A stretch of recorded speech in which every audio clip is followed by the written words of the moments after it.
the Barr-Durham inquiry, John Durham's inquiry, is looking at. The different things that the FBI and it looks like the CIA did in its anti-Trump operation. So who's the mastermind of all of this, Sidney? I mean, you said earlier Stefan Halper is certainly at the core.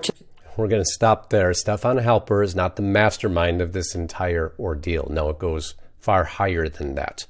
This is a special programming alert. I'm going to be airing this full broadcast on Restricted Republic. There's elements I'm not comfortable in discussing here, and YouTube would suppress it and shut it down anyway.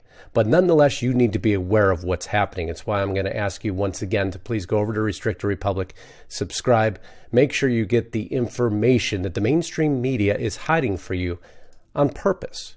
You see, they're hiding what we're going to eventually get to, which is the Michael Flynn investigation.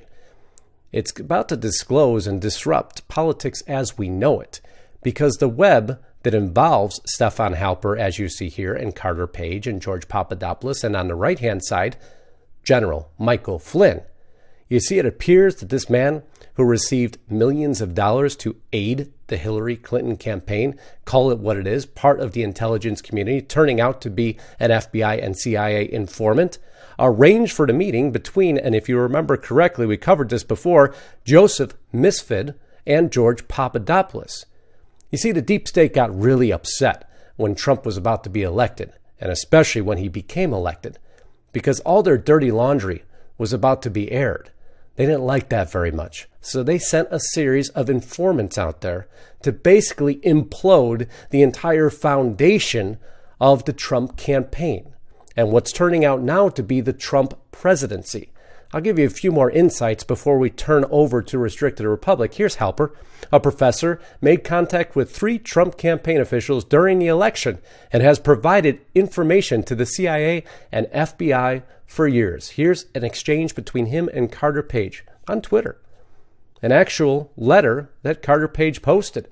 I thought I'd write as of the summer wears on to ask how you are and what your plans are at this point.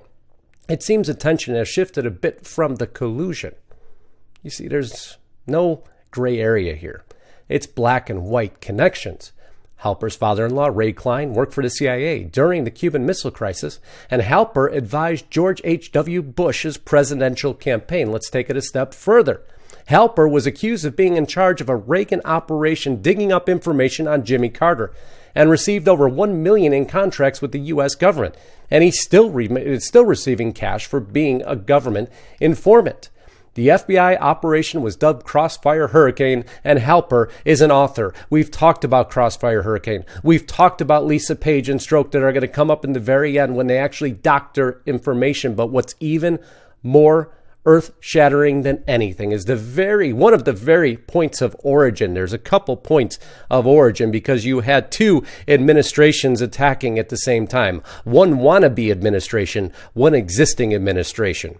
That's the key to the remainder of the report. But if you know that those were both happening at the same time with Joseph Misfit and Stefan Halper helping out, but what about the dossier? What about the Christopher Steele dossier? What if you found out that was not a dossier at all authored by Christopher Steele, but actually by the intelligence community from multiple reports and merged into what became the Christopher Steele dossier? Would that be enough to open your eyes? The story continues to unfold, and I will continue to cover it in great detail. I'm going to stop here for now. We're going to pick this up over Restricted Republic. I ask you to join us over there. Coupon code TRUTH. You see it on the screen right now. Link will be below. Godspeed and God bless. Until next time, Justice Knight signing out.